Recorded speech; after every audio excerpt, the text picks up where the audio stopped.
The biting Wyoming wind carried whispers through Medicine Bow as Hannah Northcott stood on the station platform with nothing but a single worn carpet bag and the weight of 100 condemning stares pressing against her back. It was 1881, and in a town where reputation was currency, hers had been spent on a lie that everyone believed. "Go on then. Run away like the coward you are," Edith Parsons' voice cut through the morning air, loud enough for everyone to hear. "Medicine Bow's better off without your kind." Hannah kept her eyes forward, refusing to give them the satisfaction of her tears. At 22, she had already weathered more scorn than most faced in a lifetime. The train to Laramie would arrive in 10 minutes, and then she would be gone from this place forever. She felt rather than saw someone approach from her right side. Several townspeople had gathered to witness her departure, or rather, to ensure she truly left. But this presence was different. There was no malice in it, no eager anticipation of her humiliation. When Hannah finally turned her head, she found herself looking at Isaac Northwood, seated atop his dun gelding. The cowboy's face was partially hidden beneath the wide brim of his hat, but she knew those eyes. They'd never joined in the town's judgment, even when everyone else had turned against her. He didn't speak. He simply dismounted and stood beside her, his gaze fixed on the horizon where the train would appear. A silent sentinel against the whispers that continued to swirl around them. "You needn't stand with me, Mr. Northwood," Hannah said softly, eyes straight ahead. "Your reputation will suffer for it." Isaac shifted slightly, adjusting his hat. At 27, he'd built a modest reputation as one of the more reliable hands at the Rocking W Ranch outside town. He wasn't a man of many words, but when he spoke, people tended to listen. "Never much cared for what folks think," he replied, his voice low and steady. "And a reputation built on cruelty ain't worth protecting." The distant whistle of the approaching train pierced the air. Relief and terror twisted together in Hannah's chest. She had $15 to her name, a reference letter from the schoolhouse where she'd taught until 3 days ago, signed reluctantly by the school board chairman before he'd fired her, and no destination beyond "away from here." As the train approached, belching black smoke into the clear Wyoming sky, Hannah felt Isaac's presence beside her like a shelter in a storm. She'd barely exchanged more than pleasantries with the man in the 2 years she'd lived in Medicine Bow. Yet here he stood, the only person in town willing to see her off with anything resembling kindness. The train screeched to a halt, steam hissing around the platform. "Miss Northcott," Isaac said, just loud enough for her to hear, "where will you go?" Hannah clutched her bag tighter. "I don't know yet. Somewhere I can start over." Isaac studied her face for a long moment. Something in his expression shifted, like a man coming to a decision after long deliberation. "I'm riding west," he said, "following the North Platte toward the territory, going to meet my brother who started a small spread there." He paused, choosing his words carefully. "The trail's safer with two." Hannah's breath caught. "Mr. Northwood, I couldn't possibly—" "Wasn't offering charity," he interrupted gently. "Just companionship on the trail. Wyoming's big country, too big to face alone when you don't know where you're heading." The conductor called out, "All aboard!" Hannah stood frozen between two choices: the train to an uncertain future in another town where her past might eventually find her, or the open country with a man she barely knew, but who had shown her the only kindness she'd seen in months. "Why would you help me?" she asked, searching his face for hidden motives. "Because nobody else will," he answered simply. "And because what they did to you wasn't right." Hannah looked at the waiting train, then back at Isaac. In his steady gaze, she saw something that had become foreign to her respect. The conductor called again, impatient. "I need to gather supplies," she said, decision made in an instant. Isaac nodded once. "I'll wait at Wilson's store. 1 hour." As the train pulled away without her, Hannah felt the stares intensify. She had just rejected her escape route. The whispers grew louder. "Shameless," someone hissed, already attaching herself to another man. Hannah straightened her spine and walked directly through the crowd, no longer avoiding their eyes. If they were determined to judge her, let them do it to her face. Isaac remounted his horse and tipped his hat to the onlookers, his expression revealing nothing. Then he turned and rode toward Wilson's general store, as unhurried as if it were any ordinary day in Medicine Bow. Hannah made her way to Mrs. Hendrick's boarding house where she'd lived since coming to town. The landlady stood in the doorway, arms crossed. "I've come for the rest of my things," Hannah said. Mrs. Hendrick's lips thinned to a bloodless line. "I've already packed them. Didn't think you'd have the nerve to return." "I paid until the end of the month," Hannah reminded her, fighting to keep her voice steady. "And I'm refunding half, which is more than your sort deserves," the older woman snapped, disappearing inside briefly before returning with a small bundle and a few coins. "Take it and go, and tell that Northwood fellow he's chosen poor company." Hannah accepted her belongings without comment. She would not give this woman the satisfaction of a reaction. 2 years of teaching the town's children, attending church every Sunday, volunteering for every community function, all erased by a single accusation. She made her way to Wilson's store, ignoring the stares that followed her. Inside, she found Isaac conferring with the shopkeeper, a list between them. "Ah, Miss Northcott," Wilson said, his tone noticeably cooler than the friendly greeting he'd given her just last week. "I hear you're leaving us after all." "Yes, Mr. Wilson," Hannah replied politely. "I need provisions for a journey." Wilson looked between her and Isaac, disapproval evident. "Going the same direction as Northwood here, are you? How convenient." Isaac's expression didn't change, but something in his posture stiffened. "Mr. Wilson, I believe we were discussing salt pork and coffee." The shopkeeper's face reddened. He returned to the list without further comment about Hannah. She gathered what little she could afford, some jerky hardtack, a small bag of coffee beans, and brought them to the counter. When she reached for her purse, Isaac stopped her. "Add it to my supplies," he said to Wilson. "We're traveling together. Makes sense to share provisions." "I can pay my way," Hannah insisted. Isaac met her eyes. "You'll need your money. The trail is long." Wilson looked scandalized as he tallied their purchases together, but said nothing more. Within 30 minutes, they were outside the store, Isaac loading supplies onto his horse and a second mount, a sturdy bay mare that Hannah hadn't noticed before. "The mare is Juniper," Isaac explained, seeing her confusion. "She's steady and patient, belongs to my brother, but he left her with me when he went ahead to the territory." "I've never ridden more than an afternoon," Hannah admitted. "She'll teach you," Isaac said, patting the horse's neck, "better than any human instructor." Hannah looked back at the town that had been her home. Already she could see people watching from windows and doorways, their judgment a physical force at her back. "They'll talk," she said softly. "They already are," Isaac replied, mounting his gelding. "Question is, do you still care?" Hannah considered this as she awkwardly mounted Juniper, grateful for the split riding skirt she'd purchased during her first Wyoming winter. Did she care what Medicine Bow thought of her? These people who had turned on her so completely, who had believed the worst without question. "No," she finally said, settling into the saddle. "I don't believe I do." Isaac nodded, a hint of approval in his eyes. "Then we ride west." They left Medicine Bow under the midday sun, the town growing smaller behind them. Hannah didn't look back, though she felt the weight of the past 2 years slipping from her shoulders with every step Juniper took away from that place.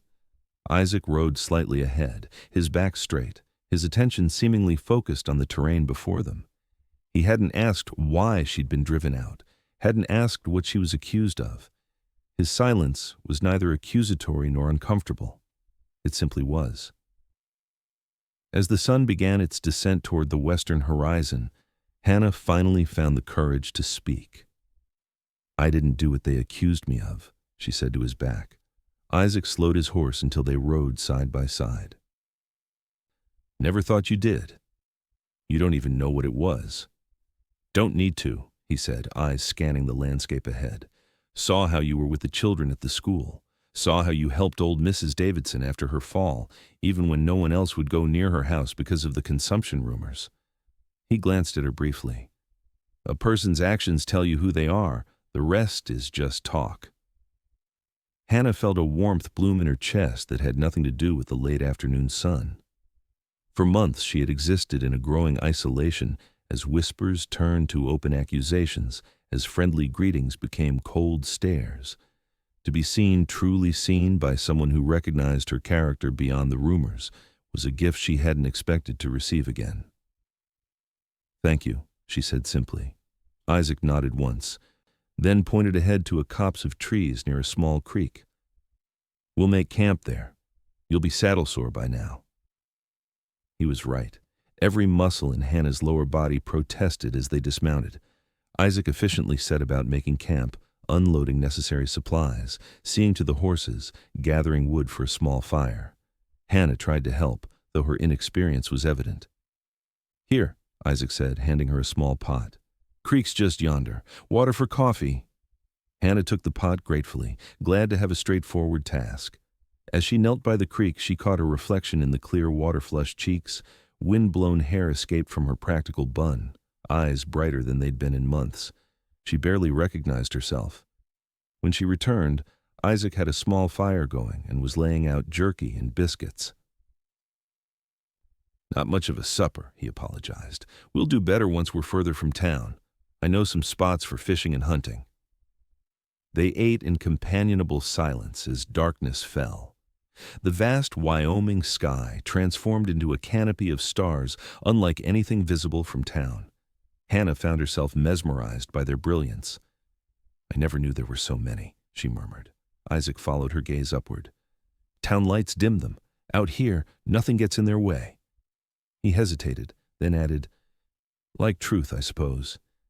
Gets clearer away from town gossip." Hannah looked at him sharply. It was the closest he'd come to asking about what had happened. "It was Reverend Parsons' wife," she said, the words tumbling out before she could reconsider. "She claimed I had improper relations with her husband. Said she found letters." Hannah's hands trembled slightly. "There were no letters. There was nothing. I barely spoke to the man outside of church and school board meetings." Isaac's face hardened. "Edith Parson has accused 3 women before you since I've been in Medicine Bow. The others left quietly. Why would she do such a thing?" "Fear," Isaac said simply. "Women like Edith fear losing what little power they have. Each time the woman accused was younger, educated, well-liked." He poked at the fire with a stick. Each time the Reverend stood by while his wife wielded her accusations like a weapon. Hannah stared at him. "You knew this would happen? To me?" Isaac met her gaze steadily. "I hoped it wouldn't. Thought maybe because you were the school teacher." He shook his head. "Should have warned you. I'm sorry for that." Hannah processed this information, anger and grief mingling in her chest. "All those children I taught, their parents just believed the worst." "Fear does strange things to people," Isaac said quietly. "Makes them forget who a person really is." They fell silent again, the crackling fire and night sounds of the prairie surrounding them.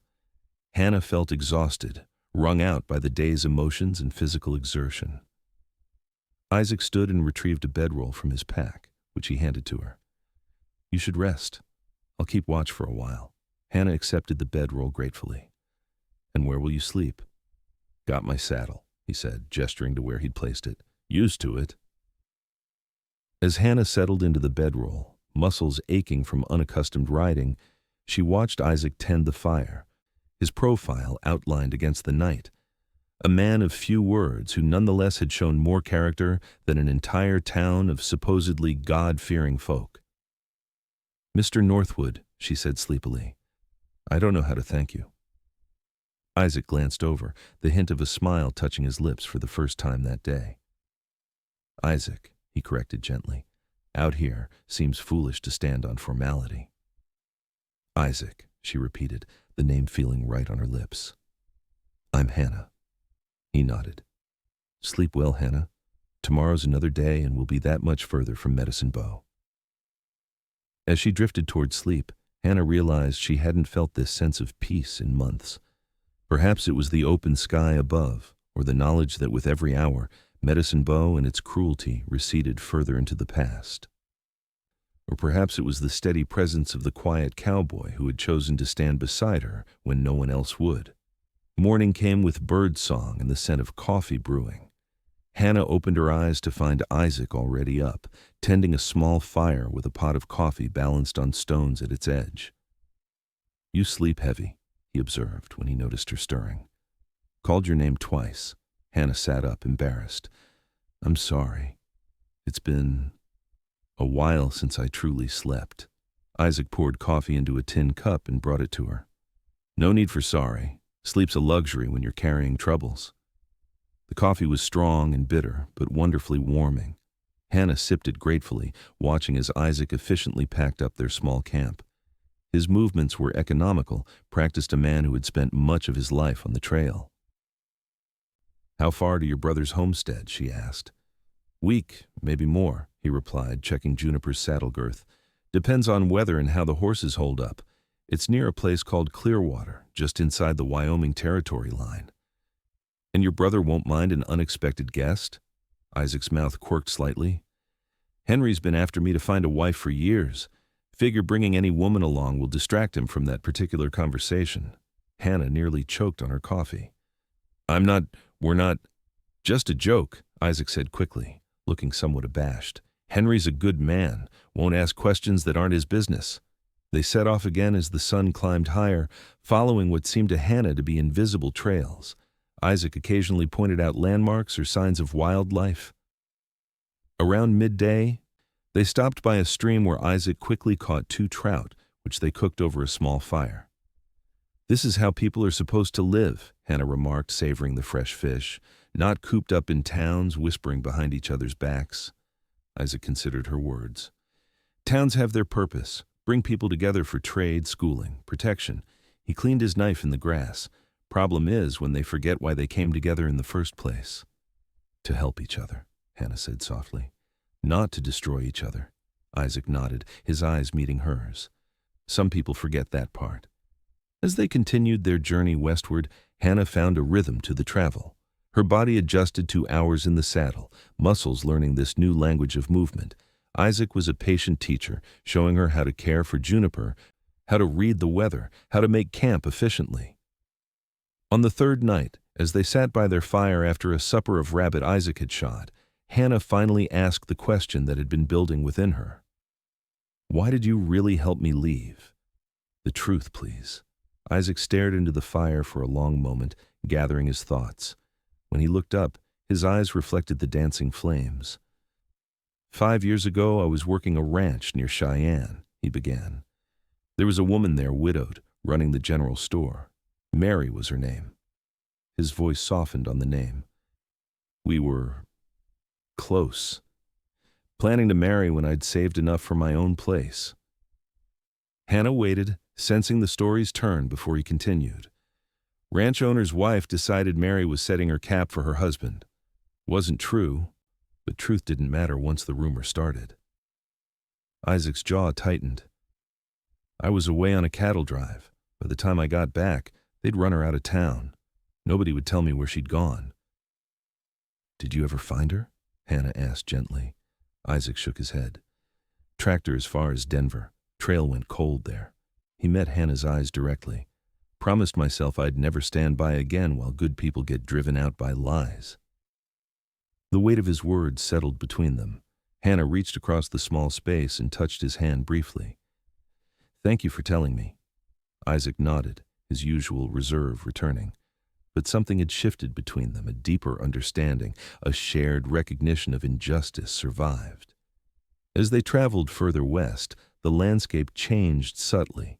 The rolling grasslands gave way to more rugged terrain, with stretches of pine forest and rocky outcroppings. Isaac seemed to relax more with each passing day, as if the distance from civilization itself was a balm to him. Hannah, too, felt herself changing. The rigid schoolteacher posture gave way to a more natural bearing. She stopped pinning her hair so severely, allowing it to hang in a simple braid down her back.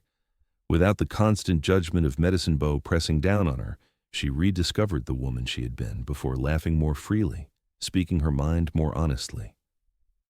On the 5th day, dark clouds gathered on the horizon. Isaac studied them with concern. "Storm coming," he said. "Need to find better shelter than our usual." They pushed on through increasingly gusty winds until Isaac spotted what he was looking for, a rocky overhang that would provide some protection from the coming rain. They'd barely secured the horses and gathered wood for a fire when the storm broke. Rain came in sideways sheets, lightning cracking across the darkened sky. The overhang kept them relatively dry, but the temperature dropped rapidly. "Here," Isaac said, draping his coat over Hannah's shoulders. "Keep close to the fire." "You'll freeze," she protested. "Got my wool shirt," he replied, though she noticed him suppressing a shiver. Hannah made a decision. She moved closer to him and spread the coat so it partially covered them both. "Body heat," she explained, feeling a blush rise to her cheeks despite the practical necessity. "More efficient."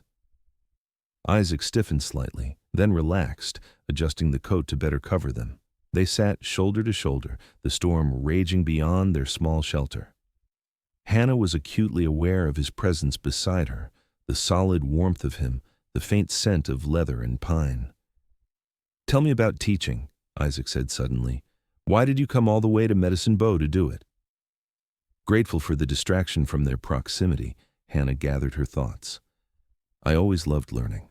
My father was a professor before he died, literature. Our house was full of books." She smiled at the memory. "After he passed, my mother and I struggled.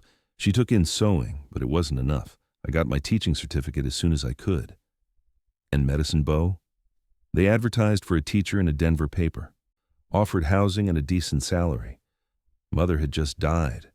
And Hannah swallowed hard. I needed to go somewhere new, somewhere I could build something of my own." Isaac nodded. "Your parents would be proud. Saw how those children looked up to you." "Perhaps," Hannah sighed. "Though I wonder what they think now, after the things that were said." "Children often see clearer than their parents," Isaac replied. "They know who truly cares for them." The storm continued well into the night, forcing them to make camp under the overhang. They slept side by side for warmth, a respectful distance maintained even in slumber. Yet Hannah found comfort in Isaac's steady breathing nearby, in knowing she wasn't facing this journey or this night alone. By morning, the storm had passed, leaving behind a washed clean world of vivid colors and fresh scents. As they rode out, Hannah noticed Isaac watching her. "What is it?" she asked. "You look different," he said simply. "More like yourself, maybe." Hannah considered this. "I feel different. Lighter." She looked ahead to the mountains in the distance. "Is that where we're headed?" Isaac nodded. "Clearwater's nestled in a valley just beyond that first range. Good land there, fertile, less populated." "And people there? Are they—" She trailed off, unable to fully articulate her fear. "Different," Isaac finished for her. "Settlers there are focused on surviving, building something new, less time for prying into others' business." They rode in companionable silence until midday, when they stopped to rest the horses by a small lake. As Hannah watched Isaac check Juniper's hooves, she realized how much she had come to trust this man in less than a week, not just with her safety, but with her story, her feelings, her true self. "Isaac," she said suddenly, "what will happen when we reach Clearwater? To me, I mean." He straightened, giving the question proper consideration. "Town needs a teacher. Children there getting educated in fits and starts by whoever can spare the time." He met her eyes. "You could build something there if you wanted, or move on if that suits you better. Your choice."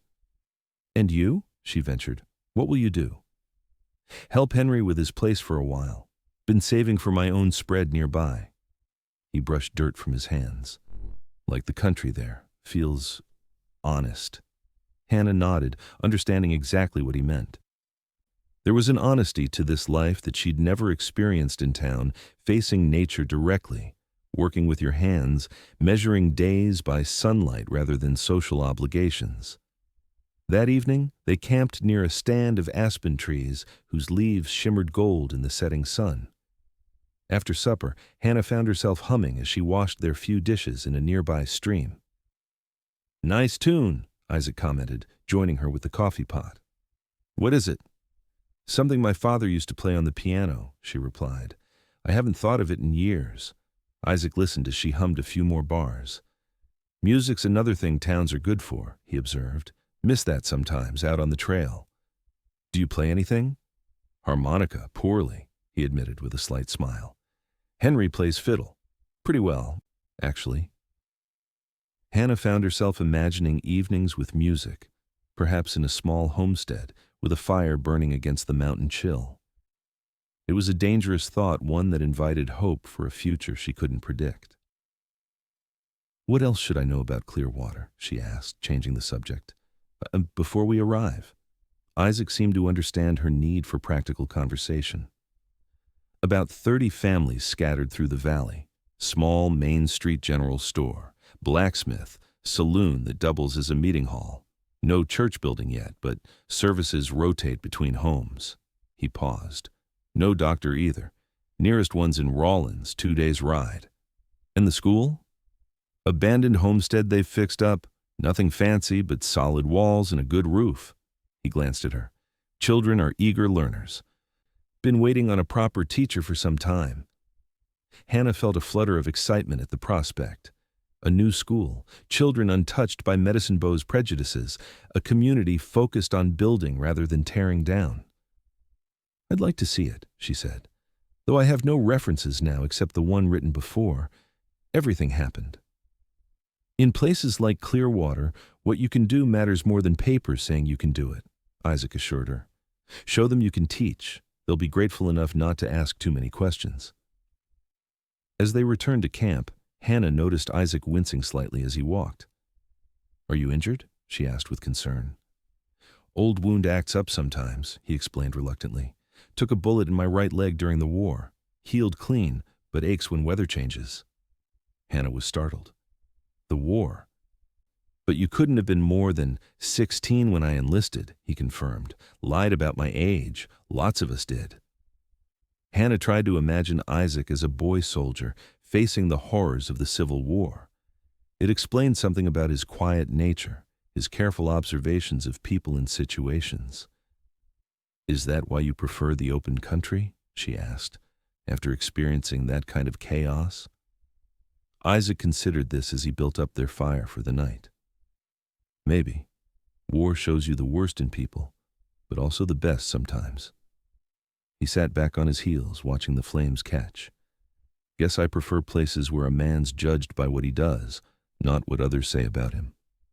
Or a woman, Hannah added softly. His eyes met hers across the fire. Or a woman, he agreed. That night, Hannah dreamed of Clearwater. Though she'd never seen it, a valley nestled between protective mountains, a small school filled with eager children, a community where she might belong. And in this dream, Isaac was there too, a steady presence at her side as he had become on this journey. She woke to find him already preparing coffee, his hat pulled low against the bright morning sun. Sleep well? He asked, noticing her stirring. Yes, she answered truthfully. Better than I have in months. He nodded in understanding. 2 more days to Clearwater if we make good time. As they rode that day, the terrain grew more challenging. They followed game trails through increasingly forested land, climbing steadily toward a mountain pass. Hannah marveled at how competently Juniper navigated the difficult terrain, just as Isaac had promised she would. By late afternoon, they reached a vista that took Hannah's breath away. Below them stretched a vast panorama of wilderness forests, streams, meadows, all framed by the distant mountains. It's magnificent, she breathed. Isaac dismounted, coming to stand beside her horse. First time I saw this view, knew I wanted to stay in this country. Hannah understood the feeling completely. This landscape made Medicine Bow seem small and petty by comparison. How could human cruelty matter in the face of such grandeur? Is all of Wyoming territory like this? She asked. Each part has its own beauty, Isaac replied. But this corner, it's special. They made camp early that night, preparing for the final push through the mountain pass the next day. As they sat by the fire after supper, Isaac seemed uncharacteristically thoughtful, almost troubled. "What is it?" Hannah finally asked. He studied her face for a moment before speaking. "Been thinking about Clearwater, about you going there." Hannah felt a flutter of anxiety. "Have you changed your mind about taking me?" "No," he said quickly. "Just, people will talk, even there. Man and woman traveling alone together for days." Hannah hadn't considered this. She'd been so focused on escaping Medicine Bow's judgment that she hadn't thought about what new judgments might await them. "I see," she said quietly. "You're concerned about your reputation." Isaac shook his head firmly. "Not mine. Yours. Don't want you starting in a new place already fighting whispers." His concern touched her deeply. After everything, he was still trying to protect her from the very thing that had driven her from her home. "What would you suggest?" she asked. Isaac removed his hat, running a hand through his hair, a gesture she'd come to recognize as a sign he was working through a difficult thought. "Could say you're my sister," he finally offered. "Or cousin, maybe." Hannah considered this, then shook her head. "No, I won't begin a new life with a lie, however well-intentioned." She met his eyes directly. "The truth is simple enough. You helped someone in need. There's no shame in that." Isaac held her gaze for a long moment. "No shame," he agreed softly. "None at all." Something shifted in the air between them, an acknowledgement of feelings that had been growing quietly throughout their journey. Hannah felt her heart quicken as Isaac continued to look at her, his usual reserve softening into something warmer. "Hannah," he began, then stopped, seeming to search for words. "Yes," she prompted gently. "I want you to know. Whatever you decide in Clearwater to stay or move on, He faltered again, then straightened his shoulders. "I'm glad I rode out of Medicine Bow with you. Whatever happens next." Hannah felt tears prick her eyes at the simple sincerity of his words. "As am I," she whispered, "more grateful than I can say." The moment stretched between them, full of unspoken possibilities. Then Isaac cleared his throat and stood. "Best get some rest," he said. "Pass is challenging. Need our wits about us." Hannah nodded, understanding his retreat into practicality. They were still 2 days from Clearwater, still in the wilderness where survival took precedence over feelings. But something had been acknowledged that couldn't be undone. A door opened that couldn't be fully closed again. The next day brought their most difficult travel yet. The trail through the pass narrowed in places to barely the width of a horse, with steep drops on one side that made Hannah dizzy if she looked too long. Isaac led the way, occasionally dismounting to check the trail ahead or help guide Juniper through particularly treacherous sections. By midday, dark clouds had gathered again, bringing not rain this time but snowlight flurries that dusted the ground and reduced visibility. "Need to push on," Isaac called back to her. "Can't stop in the pass, too exposed." Hannah nodded, pulling her coat tighter. The temperature had dropped dramatically, and the snowflakes were coming faster now. Juniper snorted uneasily, but continued following Isaac's gelding without hesitation. The snow thickened, blanketing the narrow trail in treacherous white. Hannah's fingers grew numb despite her gloves. Just when she thought they couldn't possibly continue in these conditions, the trail widened, and Isaac raised a hand in triumph. "Made it through," he called back. "Downhill from here. There's a line shack half a mile on where we can wait out the weather." The relief was palpable as they descended into a more sheltered valley. The line shack, a simple one-room structure used by cowboys during seasonal work, was barely visible through the swirling snow when they reached it. Isaac dismounted quickly, opening the door before helping Hannah down from Juniper. Her legs buckled as soon as her feet hit the ground, stiff from cold and tension. Isaac caught her before she could fall, his arm strong around her waist. "Easy now," he murmured. "You're all right." The simple touch, the concern in his voice, sent warmth through her that had nothing to do with temperature. Hannah regained her footing but found herself reluctant to pull away from his steadying presence. "Thank you," she said, looking up at him. Snowflakes caught in his eyelashes and beard, giving him an almost otherworldly appearance. For a moment they stood there, connected by more than his supportive arm. Then Isaac blinked and stepped back slightly. "Let's get the horses settled, then get you warm," he said, his voice rougher than usual. The line shack was basic, but sound 4 walls, a small stove, a narrow cot, and a rough-hewn table with 1 chair. Isaac moved efficiently, starting a fire in the stove while Hannah unsaddled the horses in the small attached lean-to. When she returned, stomping snow from her boots, the shack was already warming from the crackling fire in the stove. Isaac had laid out their bedrolls and was heating water for coffee. "Storm setting in," he observed, glancing out the small window where snow now fell in earnest. "Might be here until morning." Hannah nodded, removing her wet coat and hanging it near the stove. The small space made their usual careful distance impossible. As she warmed her hands by the stove, she was acutely aware of Isaac moving behind her, organizing their supplies, his presence filling the tiny cabin. "You handled the pass well," he said, handing her a cup of coffee. "Most greenhorns would have panicked." "I had a good guide," she replied with a small smile, "and Juniper deserves most of the credit." Isaac's mouth quirked upward. "She's taken to you. Horses know good people when they meet them." Evening came early, darkness falling quickly with the storm. They ate a simple meal of jerky and hardtack, supplemented with the last of the dried fruit Hannah had purchased in Medicine Bow. The howling wind outside made the shack's shelter seem all the more precious. "One more day to Clearwater," Isaac said as they finished their meal. "Should reach it by tomorrow evening if the weather clears." Hannah felt a strange mix of anticipation and regret at his words. One more day of this journey together, this unexpected partnership that had come to mean so much to her. "What's your brother like?" she asked, partly to distract herself from these thoughts. Isaac smiled more fully than she'd yet seen. "Henry's my opposite in most ways. Talks enough for 3 men. Laughs easy, makes friends wherever he goes." His expression grew fond. "Smarter than me, too, though I'd never tell him so.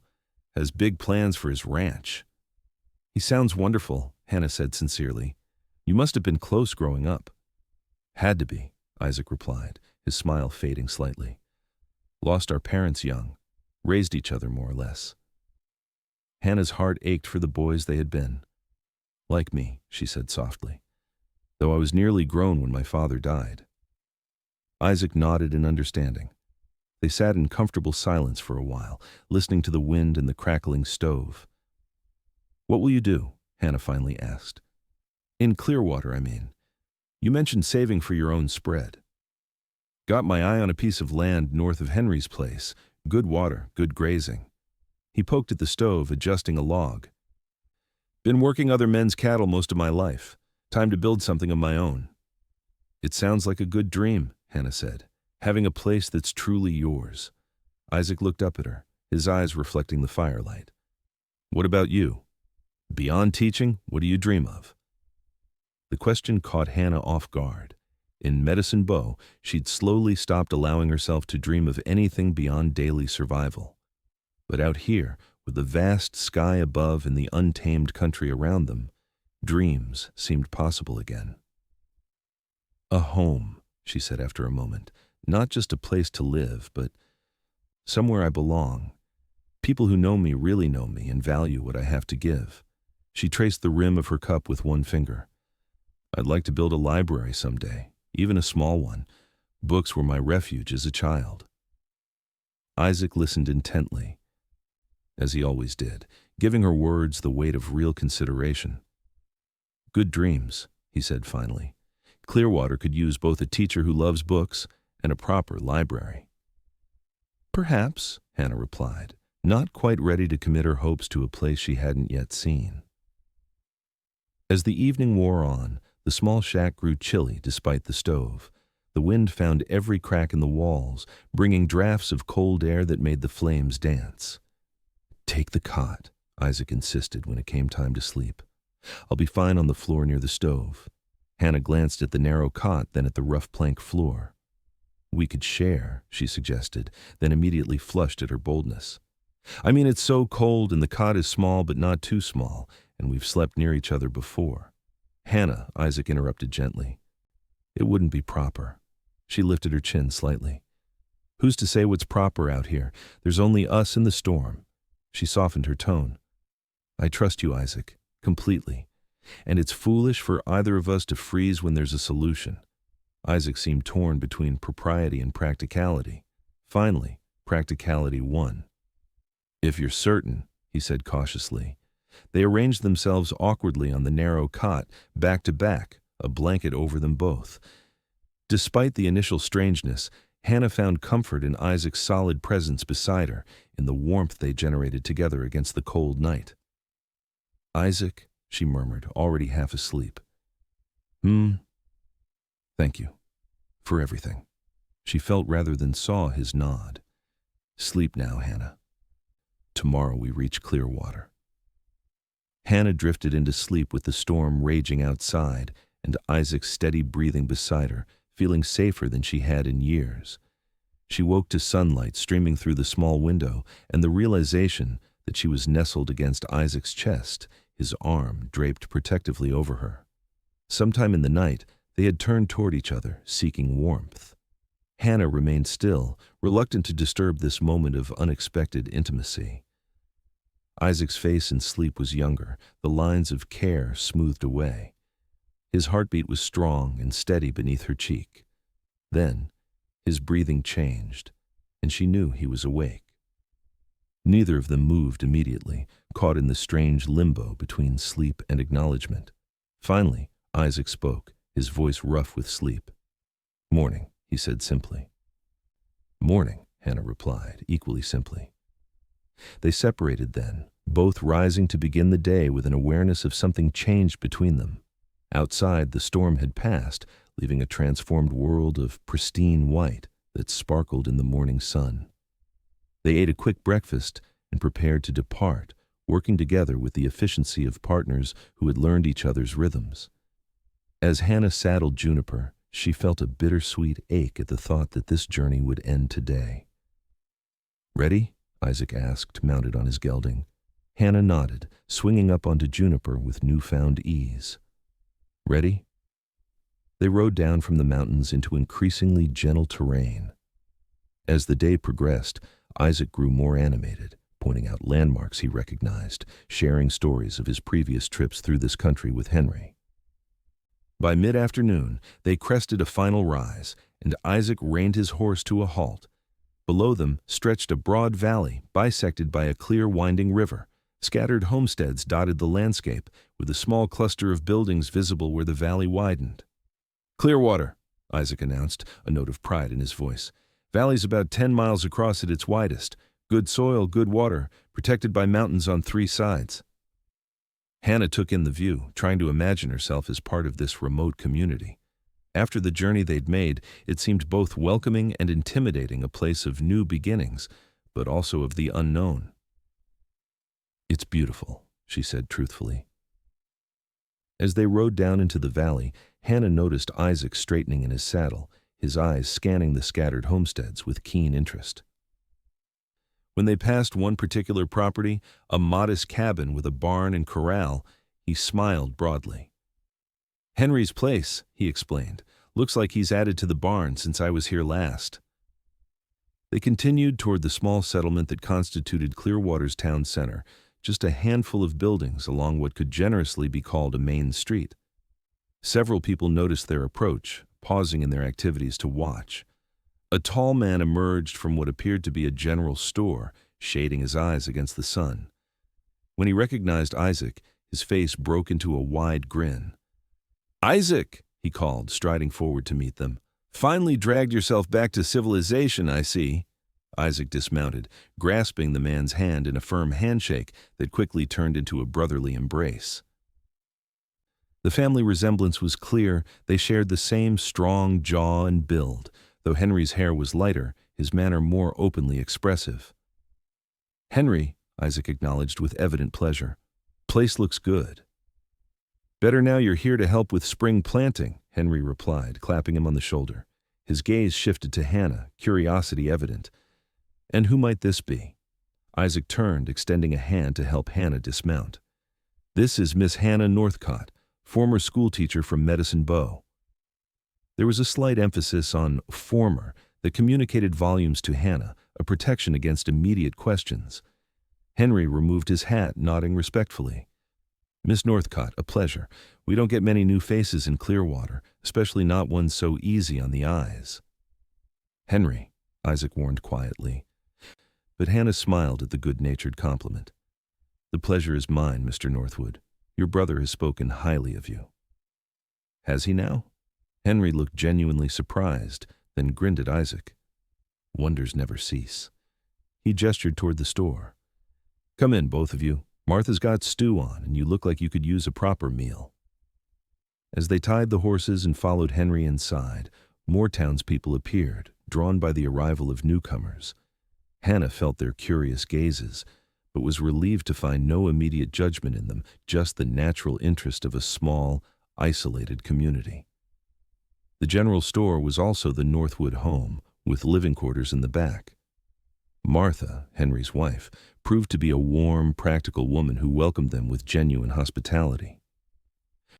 Any friend of Isaac's is welcome at our table, she insisted, ladling generous portions of venison stew for them.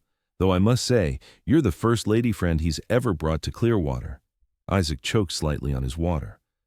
Martha, he began, but Hannah touched his arm lightly. We met under unusual circumstances, she explained simply. Your brother-in-law was kind enough to guide me here when I found myself needing to leave Medicine Bow rather suddenly. Martha and Henry exchanged a quick glance, but asked no further questions. Instead, they filled the meal with news of Clearwater, who had babies, who had built new homesteads, the progress of various community projects. The school building's almost ready, Henry mentioned, watching Hannah's reaction. Committee's been corresponding with several candidates back east, but no one's committed to coming this far west yet. Hannah was the school teacher in Medicine Bow for 2 years, Isaac said quietly. Taught children from first readers through advanced mathematics. Henry's interest was immediate and genuine. Is that so? Would you consider that is, if you're planning to stay in Clearwater? Henry, Martha chided gently, Miss Northcott has only just arrived. Give her time to catch her breath before you start recruiting her. Hannah appreciated Martha's sensitivity, but found herself wanting to address the unspoken questions. I would very much like to see your school, she said directly. Teaching is my calling, and if Clearwater needs a teacher, I would be honored to be considered. Relief crossed Henry's face. Wonderful. The children here deserve proper schooling. We've been making do with whoever can spare time. Martha teaches reading, I handle figures when I can, and Mrs. Donovan up the valley knows some history and geography. A patchwork education, Hannah observed. Exactly so, Martha agreed. The children are bright, but they need consistency. A real teacher. As the conversation continued, Hannah felt a weight lifting from her shoulders. Here were people who saw her first as a teacher, as someone with valuable skills to offer. The shadow of Medicine Bow seemed to recede further with each passing minute. After the meal, Martha showed Hannah to a small spare room. It's not much, she apologized, but it's private and clean. It's perfect, Hannah assured her, overwhelmed by the simple kindness of these strangers who were rapidly becoming friends. Left alone, Hannah sat on the narrow bed, trying to process everything that had happened since she stood on that Medicine Bow platform less than a week ago. The journey had transformed her in ways she was only beginning to understand. A soft knock at the door interrupted her thoughts. She opened it to find Isaac standing there, hat in hand. Wanted to make sure you're settled, he said, and to tell you I'll be heading out to Henry's homestead soon. Hannah felt an irrational pang at the thought of his departure, even though she'd known their paths would diverge once they reached Clearwater. Of course, she said, trying to keep her voice light. You've done more than enough, guiding me here safely. Isaac studied her face, seeming to search for something in her expression. Committee meets tomorrow about the school, he said. Henry's on it. He'll make sure you get a fair hearing. Thank you, Hannah replied. For everything, Isaac. I don't know how I can ever repay you. No repayment needed. He hesitated, then added quietly. I'll be back in town in a few days. Would like to, that is, I'd be pleased to call on you if that would be agreeable. Hannah's heart quickened. Very agreeable, she answered, a smile spreading across her face. Isaac nodded, his own mouth curving slightly. Until then, he said, placing his hat back on his head and turning to go. Hannah watched him walk away, filled with a strange mixture of sadness and hope. This phase of their journey was ending, but perhaps another was just beginning. The next few days passed in a whirlwind. Hannah met the school committee, toured the small schoolhouse, and was unanimously appointed as Clearwater's first dedicated teacher after demonstrating her knowledge in teaching methods. The position came with a small cabin near the school and a modest but adequate salary. Martha helped her acquire necessary items to set up her new home, while various townspeople stopped by to introduce themselves and welcome her to the community. Many brought small gifts, preserves, a hand-sewn curtain, a rocking chair that needed minor repairs. No one asked directly why she had left Medicine Bow, though Hannah sensed occasional curiosity. She chose to be straightforward when the subject arose indirectly. "I was falsely accused of improper behavior," she told Martha one afternoon as they prepared the schoolhouse. "The town believed the worst without evidence. Isaac was the only one who stood by me." Martha nodded thoughtfully. "Small towns can be cruel that way, quick to judge, slow to forgive." She arranged primers on a shelf with careful hands. "But Clearwater's different, I think. People here face too many real challenges to waste energy on manufactured ones." Hannah found this to be true. The people of Clearwater seemed more concerned with her ability to teach their children than with her past. By the end of her first week, she felt cautiously optimistic about her future here. True to his word, Isaac returned to town 5 days after their arrival. Hannah was arranging books in her new cabin when a knock came at her door. She opened it to find him standing there, freshly shaven, wearing a clean shirt beneath his usual coat. "Isaac," she greeted him warmly, "please, come in." He stepped inside, removing his hat. His eyes took in the small cabin with its modest furnishings, many still bearing tags or evidence of hasty arrangement. "You've been busy," he observed. "Everyone has been so helpful," Hannah replied. "I start teaching on Monday 15 students of all ages." "They're lucky to have you," Isaac said sincerely. He seemed uncharacteristically nervous, shifting his hat in his hands. "I wondered if you might like to take a ride. There's a place up the valley I thought you might enjoy seeing." Hannah smiled. "I'd like that very much." They rode out of town on borrowed horses, Isaac leading the way along the river that gave Clearwater its name. The April day was bright and clear, with new grass greening the valley floor and wildflowers beginning to bloom in protected pockets. "How are you finding it?" Isaac asked as they rode side by side. "Clearwater, I mean." "It feels possible," Hannah answered after considering the question. "Like a place where I might truly start over."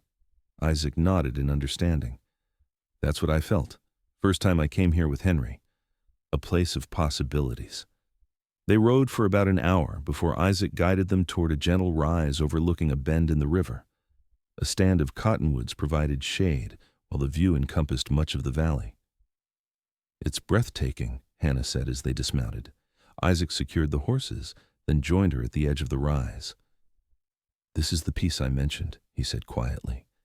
"The land I've been saving for." Hannah looked at him in surprise, then back at the beautiful setting. "This? This is to be your ranch?" He nodded, a touch of pride in his expression. 160 acres, stretching from the river up into those foothills. He pointed toward the distant slopes. "Good water rights, good grass, room to grow." Hannah could easily imagine a home here, a solid cabin overlooking the valley, cattle grazing on the rich grass, perhaps a garden near the river. It was a setting made for putting down roots. "When will you start building?" she asked. "Soon as the papers are finalized, another week or so." Isaac gazed out over the land. Henry's helping with the cabin raising, few other neighbors too. They stood in companionable silence for a while, the spring breeze rustling the new leaves above them. Hannah felt a sense of peace she hadn't known in years, and beneath it, a current of something else when she glanced at Isaac's profile against the blue sky.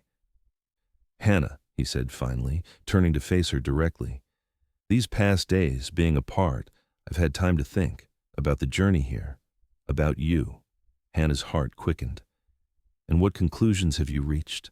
Isaac took a deep breath. That I've never met anyone like you. Your courage, leaving everything behind. Your kindness, even after what was done to you. Your strength on the trail.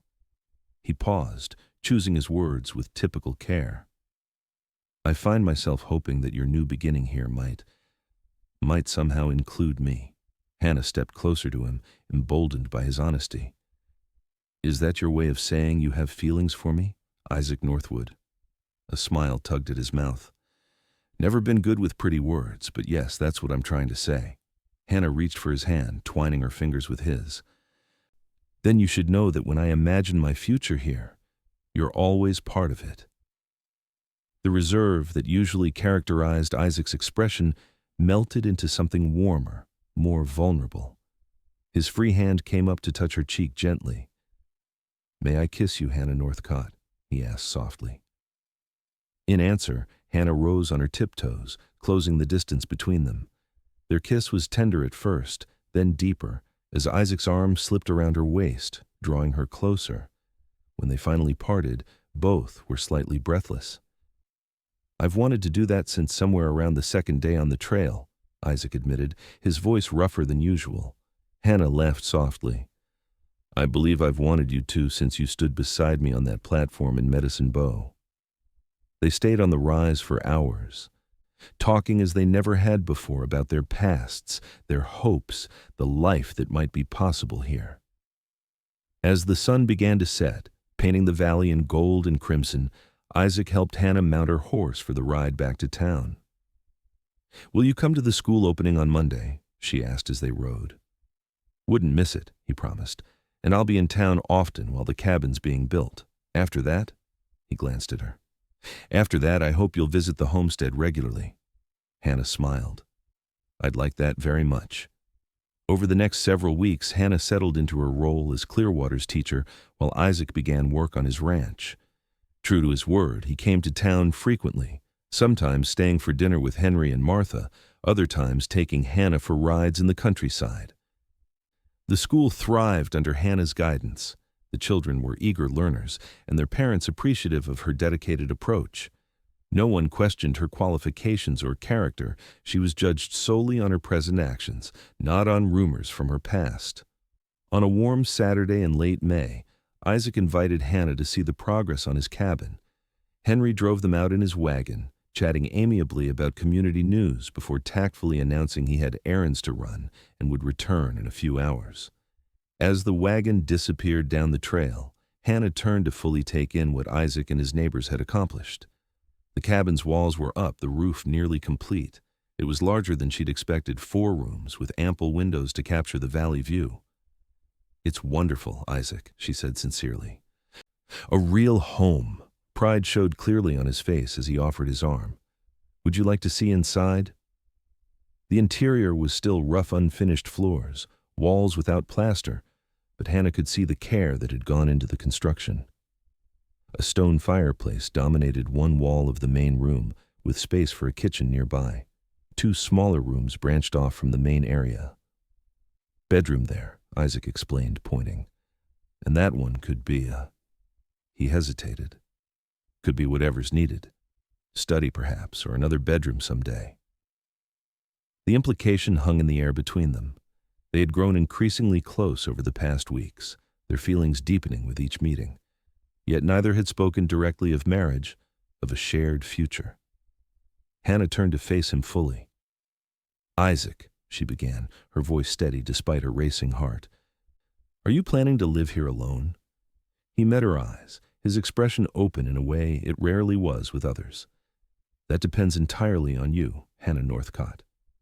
Does it? She asked softly. Isaac took both her hands in his. I love you, he said simply. Have since before we reached Clearwater, I think. Maybe since I saw you standing alone on that platform in Medicine Bow, refusing to break despite everything. He squeezed her hands gently. I'm building this home, hoping it might be our home if you'll have me. Tears pricked Hannah's eyes, but they were tears of joy, not sorrow. I love you too, she whispered. And yes, Isaac Northwood, I will have you. With all my heart. His kiss was tender and fierce at once, full of promise and longing. When they parted, Isaac pressed his forehead to hers. "Will you marry me, Hannah? Make this cabin a home with me?" "Yes," she answered without hesitation, "though the town may lose its teacher." Isaac shook his head, smiling. "The ranch is just an hour's ride from town. No reason you can't continue teaching if that's what you want." Hannah's heart swelled at his understanding, at his assumption that her career would continue alongside their marriage. It confirmed what she already knew, that this was a man who saw her as an equal partner, not a possession. "Then yes to all of it," she said, "to marriage, to this home, to building a life together here." They were married in June, in Clearwater's newly completed church. The entire community turned out for the celebration, genuinely happy for the teacher who had so quickly become integral to their town, and the quiet rancher who had finally found his match.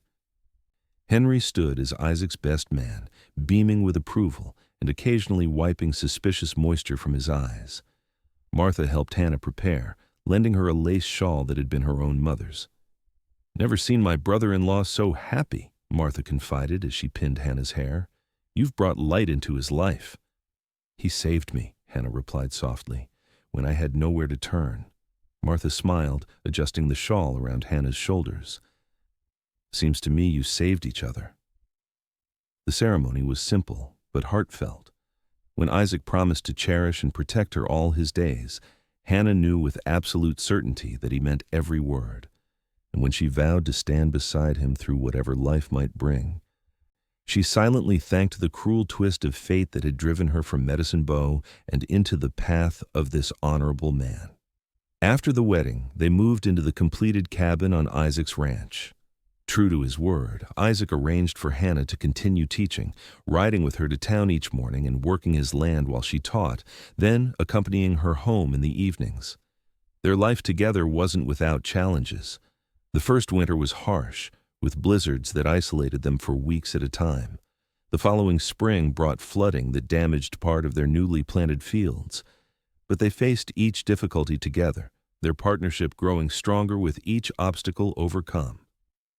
By their first anniversary, Hannah was expecting their first child. She continued teaching until the last months of her pregnancy, then temporarily turned the school over to Martha while she prepared for the baby's arrival. Their son, Samuel, was born on a clear April morning in 1883, with Martha serving as midwife, and Isaac pacing anxiously outside until the infant's first cry rang out.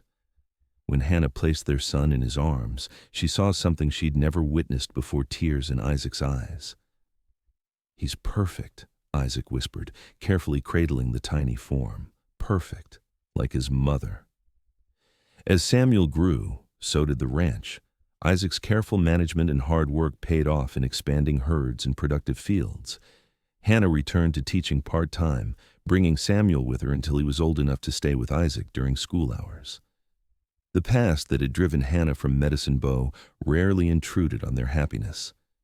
Occasionally, new settlers would arrive in Clearwater from eastern Wyoming, and Hannah would tense until it became clear they carried no gossip with them.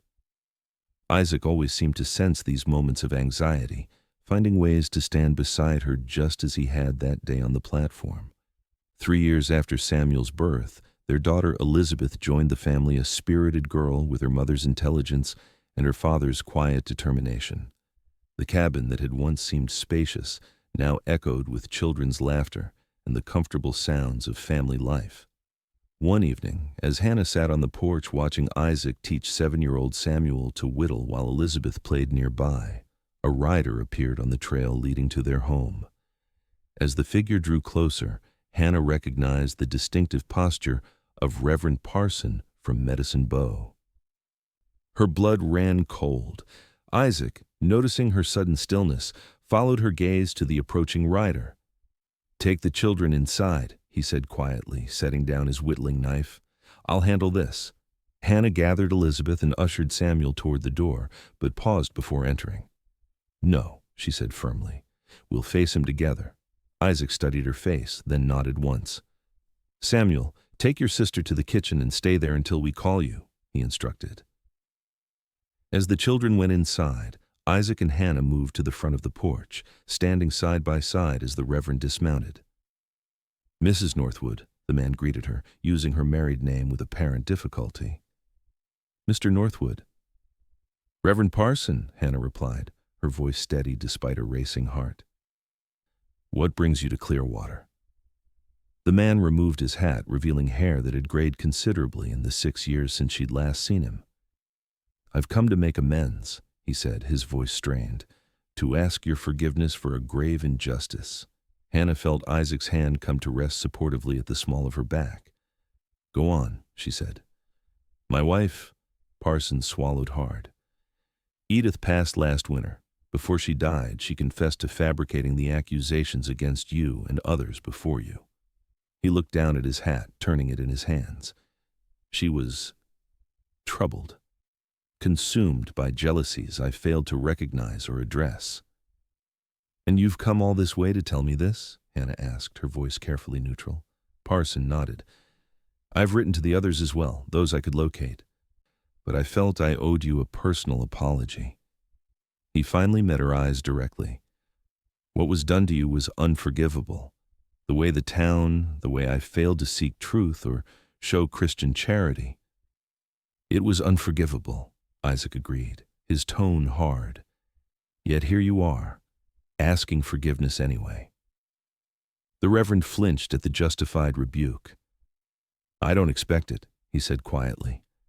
"I only hope to give Mrs. Northwood the vindication she deserves. I've informed the school board in Medicine Bow of my wife's confession. They've agreed to issue a formal retraction of all charges against you should you ever wish to return."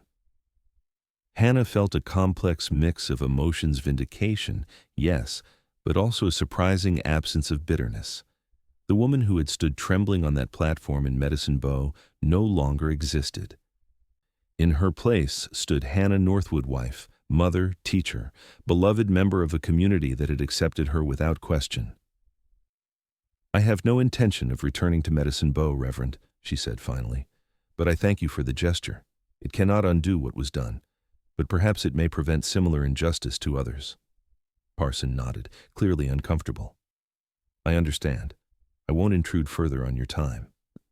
He hesitated, then added, "You have a beautiful home here. I'm glad to see you found happiness despite everything." "Not despite," Hannah corrected him gently. "Because of. If I hadn't been forced to leave Medicine Bow, I wouldn't have found my way here to this place, to this life." She glanced at Isaac, drawing strength from his steady presence. "Sometimes what seems like our greatest trial becomes our greatest blessing." After the Reverend departed, Hannah and Isaac remained on the porch, watching the sunset paint the valley in gold. Samuel and Elizabeth eventually joined them, sensing the tension had passed. "Who is that man, Mama?" Samuel asked, climbing onto Isaac's lap. Hannah exchanged a glance with Isaac, who nodded slightly in encouragement. "Someone from where I lived before," she explained simply. "Before I met your father." "Was he a friend?" Elizabeth asked, always perceptive. Hannah considered this. "No," she answered truthfully, "but his visit reminded me of something important." "What's that?" Samuel wanted to know. Hannah gathered her family close, treasuring their warmth and solidity. "That sometimes we have to walk away from what's familiar to find where we truly belong." Isaac's arm tightened around her shoulders. "And sometimes," he added softly, for her ears alone, "we have to ride beside someone without a word until they're ready to hear what we have to say." Hannah leaned into his embrace, remembering that day on the platform, the silent cowboy who had stood beside her when no one else would. "I'm listening now," she whispered. "I love you," Isaac said simply. "Have since the moment I decided to follow you out of Medicine Bow, though I didn't recognize it then." "And I love you," Hannah replied, "for every step of this journey we've made together." As darkness fell over their ranch, stars appearing in the vast Wyoming sky, Hannah Northcott Northwood felt the final pieces of her past settle into place. Medicine Bow had rejected her, but in doing so, had set her on the path to true belonging. The shame others had tried to place upon her had never been hers to carry, and the quiet cowboy who had ridden beside her without judgment had become the cornerstone of a life richer and more fulfilling than she could ever have imagined. In the years that followed, the Northwood ranch prospered, as did their family. 2 more children joined them, twins James and Joseph, born in the harsh winter of 1889. Hannah continued teaching until Clearwater grew large enough to hire a full-time instructor, then devoted herself to establishing the town's first library, housed initially in a corner of the church, until a proper building could be constructed. Isaac expanded his holdings gradually, becoming one of the most respected ranchers in the valley. He never became a man of many words, but when he spoke at community meetings or church gatherings, people listened, knowing his counsel would be fair and thoughtful. Their children grew strong and capable in the freedom of the Wyoming countryside. Samuel eventually took over management of the ranch, while Elizabeth became a teacher like her mother. The twins pursued different paths, James studying law in Cheyenne before returning to serve Clearwater's legal needs, Joseph discovering a talent for carpentry that transformed many of the town's buildings. Through it all, Hannah and Isaac remained as they had begun partners facing life's challenges side by side, their love deepening with each passing year. The difficulties that had once seemed insurmountable faded into distant memory, overshadowed by the joy they found in each other and the life they had built together. On their 30th wedding anniversary, as they sat on the same porch where they had once confronted Reverend Parson, surrounded now by children and grandchildren, Hannah took Isaac's weathered hand in hers.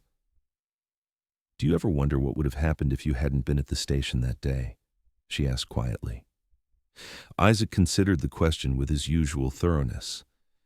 "No," he finally answered, "because I was always going to be there.